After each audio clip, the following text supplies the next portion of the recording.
Hey there, are you drowning in daily operations? Are you struggling to delegate without micromanaging? In today's episode, my guest Eden Lovejoy shares how her virtual GM matrix helps business owners go from overwhelmed to empowered, building high performing teams and systems that drive growth and freedom. Today, we're going to cover how to delegate effectively without losing control, how the power of trust and autonomy in team performance, and why systems are the key to sustainable success. So, if you want your business to run smoothly without depending on you to do everything, tune in right now to Profit with Plan Podcast.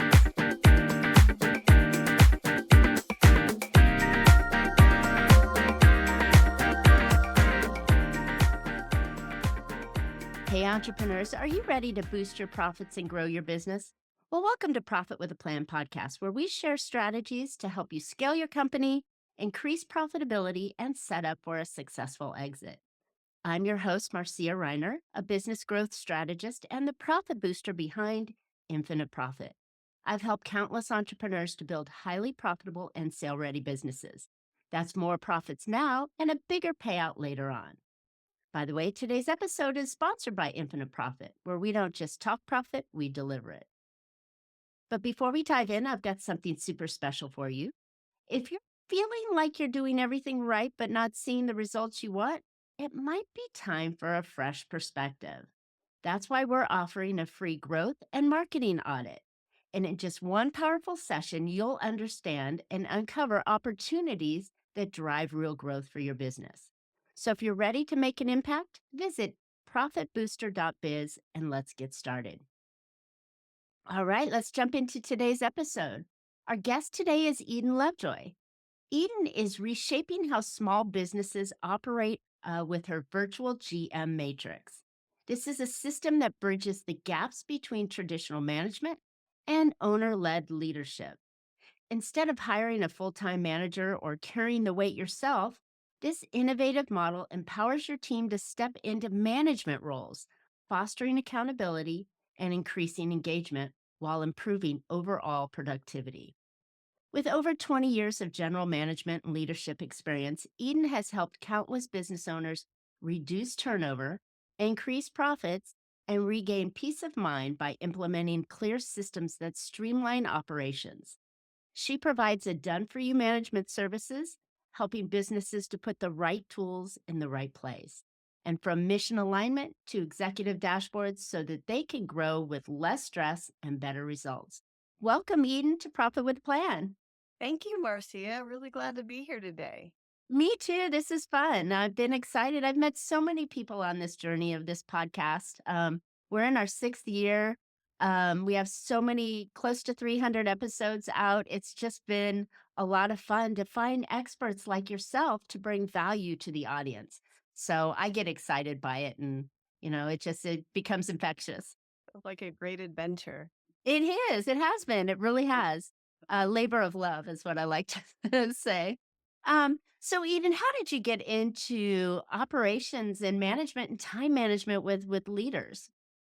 Oh my gosh. I have always from when I was a young woman, and I knew that I wanted to be in management, in small business management. I had my first few jobs out of high school, even working for small businesses and small and I fell in love with the diversity of it. I love business owners. I love the dedication they have and the inspiration they bring to the table.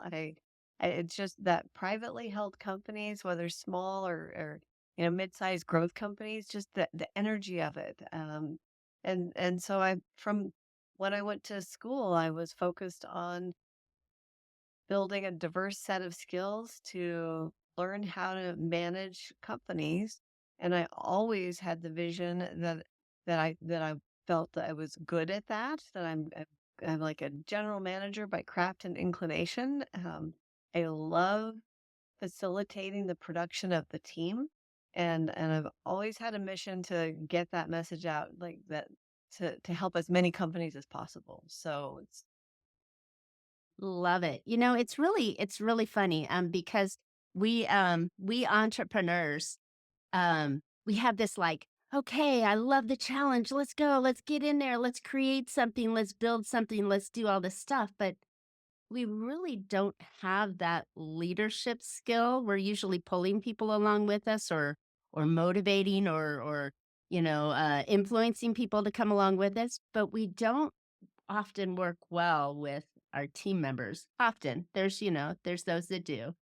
But when you said that you had this kind of like general skill set, this natural, set to come in and help and organize and get this going, kind of like an office manager kind of environment, that's exactly the skill set that many of us don't have. Well, and I think, yeah, and office manager or really general manager. So Yeah. a lot of small to mid-sized businesses have an office manager, and they handle office machines and Oh, telecommunications, sure. those things. The general manager, who is quite often the interface between the team and the owner, they're leading up and down that skill set of operational management is one that here's what I think is that business owners feel like they have to figure that out. It's supposed to be their job, that that's what their position should be. So up until now, there's been only really two options. One is do it yourself or hire somebody to do it for you. And what I love about the virtual GM matrix and the work that I'm doing now with clients is showing you door number three, which Mm. is really building in the skill set of general management within the positions of the team that you have in place so that they hold each other accountable rather than like a top down accountability. We built the energy of a general manager without hiring to that position. And what it does is solve the challenge of operational management for the owner while simultaneously inspiring the team because they have more accountability, more authority. Like they get to feel like they're really contributing and get engaged in a whole new way. I love it. It sounds like it's the dream team, right? That helps you move that boulder up the hill without paying that middle manager to come in and go cracking the whip and doing things. And thank you for correcting me on office. I meant general, but it came out office. But yeah, that's really it's really what the employee wants as well. They want to own that position and feel like they're contributing and giving to the company in a way because then you're motivating their values as well as their skill sets and helping you, business owner, drive the company forward. Yes, yeah, absolutely. And especially, predominantly in the workforce today, we're working with millennials and Gen Z, and they, were raised to be team players, to know that their voice is important, to have that perspective of wanting to contribute to something meaningful. And really the classic book on for business owners on how to navigate this, the E-Myth, it started in the 80s talking about work on your business and that really is language that permeates our business community. Work on your business, work on your business. And that's really top down. It's an owner working on the business. And what I would suggest is that the people we have hired, I mean, that worked great when all of your employees were baby boomers because you would just tell them what you wanted to have done. And then that, like, great, crack the whip. This is the thing. Here's the procedure. Go do it. And baby boomers were very compliant in that way. Okay, that's the rule. We'll do it. But but our employees today want to be involved and contribute and know that their voice is heard. And so what I would suggest is that today what we want to do is work with our business. Mm. Like change Ooh. the language, change the paradigm. Stop trying to work on people and figure out how to work with people so that they can bring their best skills, talents, abilities, and energies to support the goal for the company. I love that. I'm going to steal that. I'll credit you, but I'll steal that. It's so good to say because working on your business means with the business owner that they're often away from the business, away from the production of the business, right? So they get really nervous and feel icky when they're, sitting down and planning and thinking on those kind of directions rather than, cracking the whip and making sure everybody's going, make that one more call. And I love the blend of saying, let's work together. Let me encourage, engage, employ the right people to help me work with the company to move it to that next direction. Good language. Exactly. And I'm a real advocate. I do not think that business owners should be writing procedure manuals. And I have so many clients who have thought, I've got to write a manual. I have to write. And it never gets done, or if it does, it's really janky. It's one of those things that hangs out there on your gotta do it list that's kind of killing you all the time, and it's no fun. One of my a pivotal moment in my career in my business, one of my what was a week when I had three different client companies had an employee in that same week who was planning to go on vacation and said, "Well, I'm writing the manual so that somebody can cover my job well when I'm gone."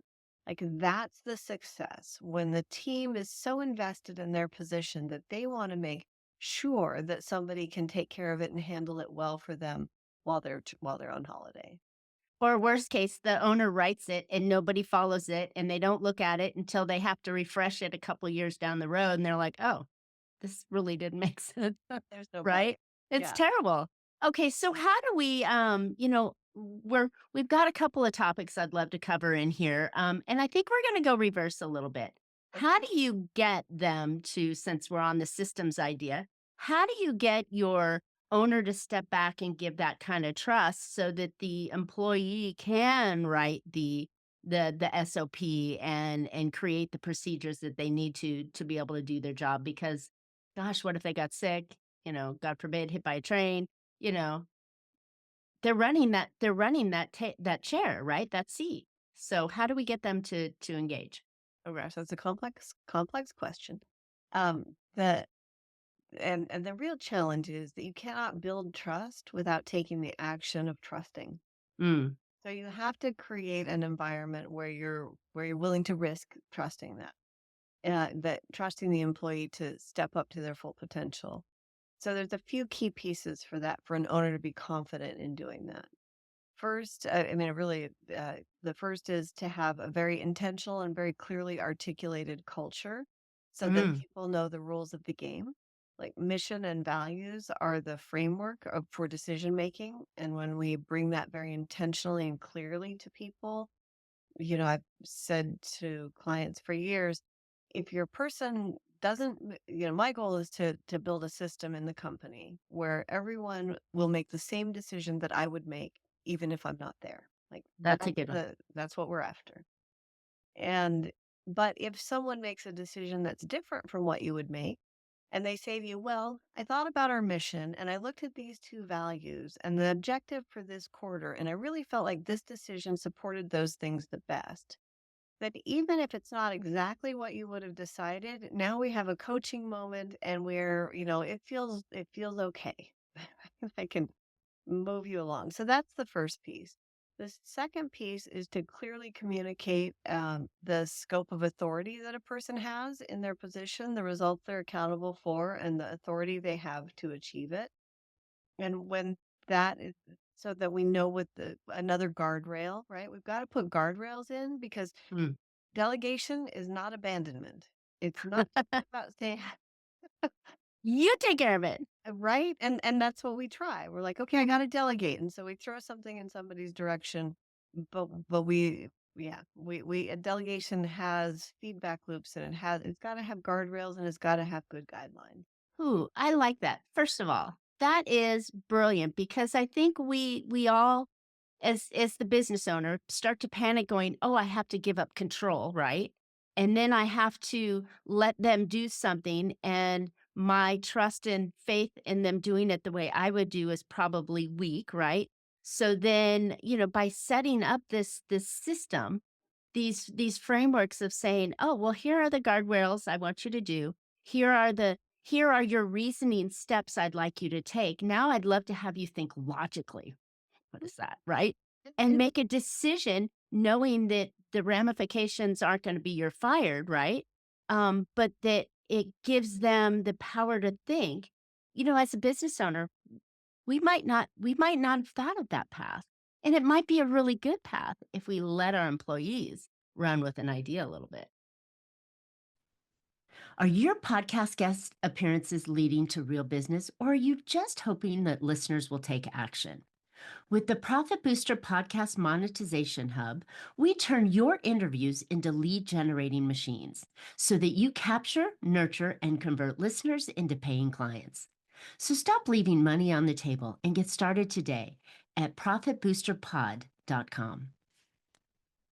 Absolutely. They start to bring in their contribution, and it might not be exactly the answer that I would have come up with, I want other people's creativity. If we're limited to what my idea is, we're limited in how far we can grow. I've got to Well be able said. to open up to a bigger network. And then the third piece is that we do need to have, a feedback loop, whatever that is. It's a deadline for a project that we're going to check in on, or that we have agreement about, or it's a dashboard of knowing what the results are so that we're tracking and making sure that things are trending in the right way. So we Mm, do need to have a way to confirm that the scope of work is being implemented appropriately. And so those three pieces to really get to the comfort level of delegating. The other piece is to practice. So when mm, you have some of those pieces in place, we have to look at our own language as leaders. When somebody's, because I see it all the time, where an owner has, if you keep hiring people, more and more people, and all it means is you have more people asking you questions because I think uh, there's no clarity on structure, and people are just going to you because you're the owner. right. So as you build a structure of your team, then you can have new conversations. The simple one is don't bring me a problem without a proposed solution Ooh, I like that. ever. I'll give me an idea. Ever, never. Go back out and write it down first. No open-ended problems. And then we begin to practice, to say, oh, that Joe, that is within the scope of your authority to decide. I'm curious what your plan is. What's your recommendation? Usually they've got it right. Or we get to refine it a little bit and say, yeah, please go ahead. And so you build confidence that people know Mhm. that it's in their scope, that they can make decisions. And I think because we have a high sense of wanting everything to be exactly right every time, a lot of times we just don't create that confidence in the team. And then we're upset that they don't do it right. That they don't perform, and, perfection is whatever that line is the enemy of production, right? I know that was butcher on that, so I apologize to whoever said that line. But it is true, the business owner either goes, "Oh, well, it's easier for me to do it myself," or if I delegate it, then they're not gonna do it the way I want them to. Well, that's okay. Let's give them that framework and the space to come in with, and I love the fact that, you're nurturing your team members, right? Because we want people to think for themselves and think on the best reaction or the best direction for the company. Right? And if they do that, then they're well worth their fee, their pay, they're well worth that because they're now actually helping me grow the company rather than just being, bots or now, AI that can do it for it the way I want it, right? It's They get terrible. excited, right? They get excited about being a part of that creative process and driving it forward.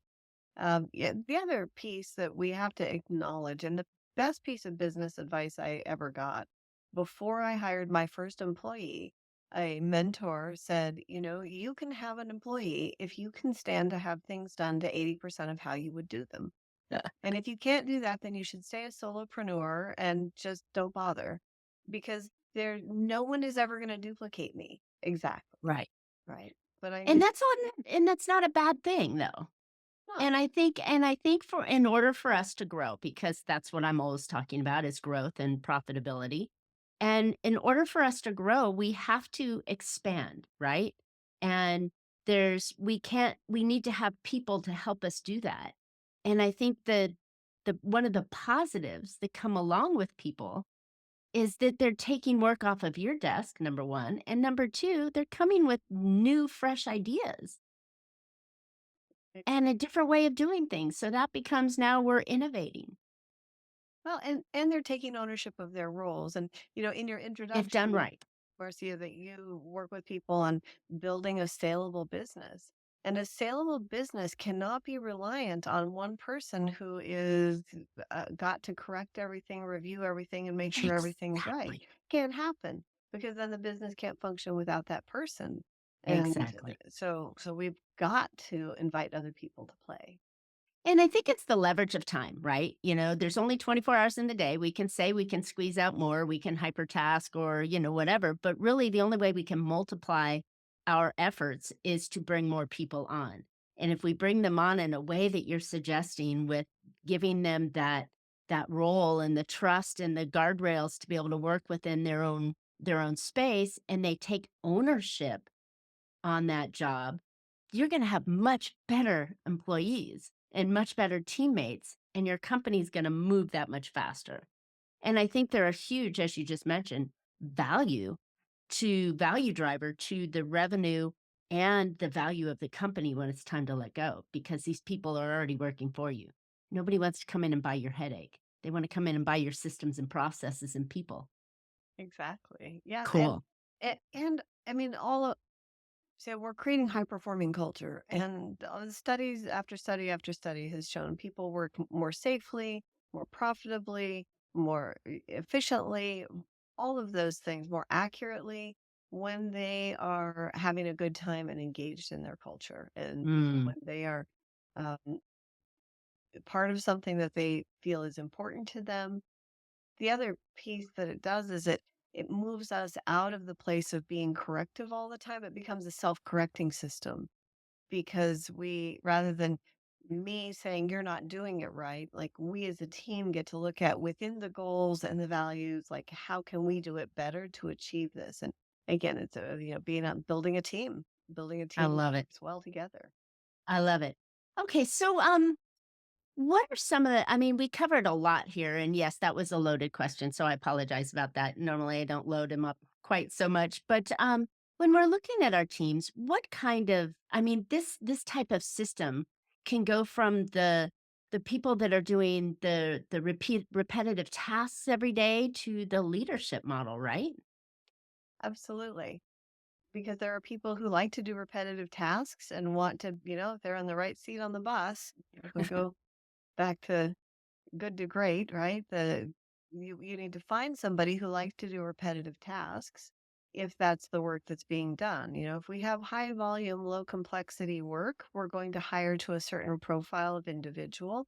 If we have high complexity, deep dive work, we need to hire a different mindset.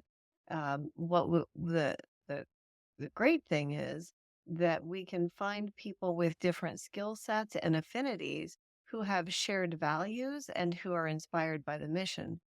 So we find commonality not in the performance profile, but in the internal profile of what motivate the motivational profile of the person. And so then we get respect across the board when we have, different skill sets that are engaged. I love it, and it also puts you in a place where you're not necessarily competing on how much I can pay that person because, yes, they may take a comparable pay, but not at the top of the scale ladder, but they're getting paid in different ways, right? They're getting the emotional payment that they want, the contribution, the value, the audience, right? The just the feel good position that they have when they're in the right role and feel like they're respected and trusted in it. So, I think I think it's a better employee in my mind or better team player. I keep using employees, so forgive me. But better team player. But that is the model, right? We are hiring people, and I don't ever want to hire somebody who's only motivated by money Right. because well, all that means is that the next shiny thing that comes along will take that person away. I'm interested in people who are interested in the results that we're driving, that, get a sense of reward by being successful in their position. And not that we want to take advantage of that, but the realities of small to mid-sized business is, I can't compete with a corporate Right. payroll and benefits package. It's not going to happen. But I can certainly compete on lifestyle and flexibility, or Mhm. if that's the value in the company, Sure. or whatever those pieces are that. that inspire our particular team. So how does a business start to transition into this? Granted, we're not going from 0 to 100 overnight because that'd shake up the entire house, but how does one start to embrace this idea of bringing on team members and developing the team members and start to give them the role, so when I do delegate, when we do delegate, that we're doing it in the right way? Well, the first step is always, from my perspective, getting real clarity on mission and values. Uh, Like that. because because I work with a lot of different companies and a lot of different industries, and there are a lot of ways to do things right. Yeah. There's right it, but what we have to get clear on is what's the ideal culture for the person who's got the most skin in the game.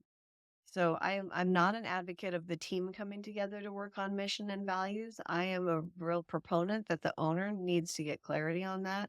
And that's difficult. It's harder than we think it should be, right? Like we know who we are, but writing down who what my mission is and what my values are. So that's one of the done for you pieces that I do for clients, Love it. especially to get that.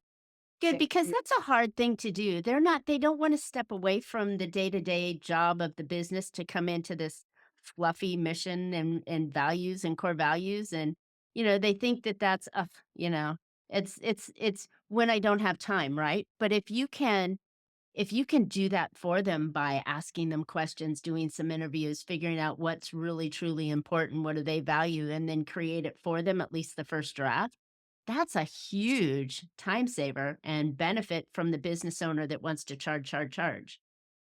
well, and it yes, I think so too. Because it and once that's really clear, it's we start to get the idea like, oh, my business could really reflect who I am. I, I want to show people how to like live the life they want running a business that they love. I mean, Right. that is what we're up to here. And when we're so invested in the stuff of the delivery of the service or whatever it is, we lose sight of that of necessity. When you, especially when you run a startup, and you're just digging in survival mode at first, and then now you've Exactly. gotten to a place where you have some employees and your team is growing, and it's supposed to have gotten better, and it doesn't. But are focused on the stuff, and now it's time to focus on like reframing all of that and bringing it into a real cultural fit for the owner. Love it. Okay, so once we get that culture and the mission and the values of the company, even if it's in today's form, and I know you probably will agree on me. This should be reevaluated every once in a while, every year or so, to make sure we're on track as our business grows. Things change. Oh, we don't like that, or oh, we need to add this to it.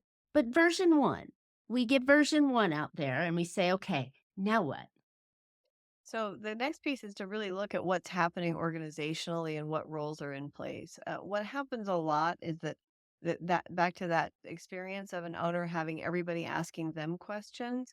The next thing I like to do is to sort of take it apart and see who's doing what in what positions.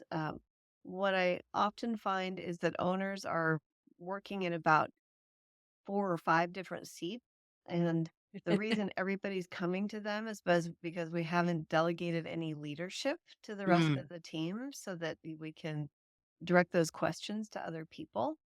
like Uh, it.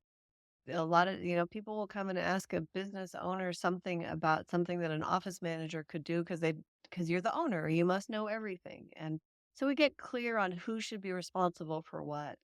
So Uh, creating that org chart in a way that also enables you to go, "Oh, wow, I may have some gaps or overlaps in that," and that could allow, positioning now that we know where we're gonna go, where do we need to fill or backfill or adjust, right? When that comes out. So that's a whole nother clarity that pops out. Exactly, and what I like to in the first draft of the org chart, I like to shade it in with the color. Any person who's doing more than one role, you because we can take it apart and put it together different ways, horizontally or vertically. But when we think about how it would work best, we can see Mm. who's doing multiple things, and that gives us the next step of where do we want to exactly fill in the gaps, or what's the first thing that we want to fill so that someone's not being drawn into work that they don't love to do, that's not their favorite. And then we can write role definitions that clearly define the not only the accountability, but as I mentioned before, the authority for that Mm, position. Because one of the things that happens for the employee perspective is you've given me all this accountability, but I have no authority to make decisions, and that's kind of awful, and that shuts people down. of course.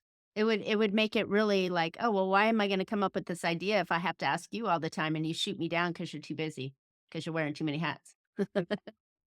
We go down a serious rabbit hole on that one. Okay, Yeah. so now that we've created the mission and values, we've created an org chart, and now we're analyzing, the roles and the capabilities and creating giving a structure to the employee, right? Rather than just going, okay, I hired, go do it, right? Giving them structure, and I think that allows back and forth, like you had mentioned, that feedback loop, right? Where when we sit down with our monthly or quarterly review, we can come in and say, "Are you on track? Are you off track? Here we go. Here's some good stuff. Here's some things that we might need to improve," right? So it gives structure to the role and That sets expectations. Oh my it, gosh. it, it does. It does.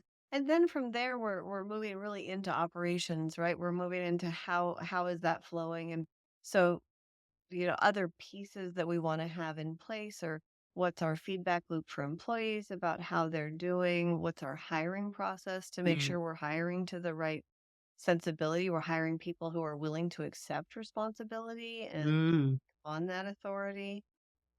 I mentioned earlier the feedback loop. We definitely need to have um, a sense of what things might be going, like I want early indicators. I need access to good information that gives me early indicators if something's not going well. So building that piece out.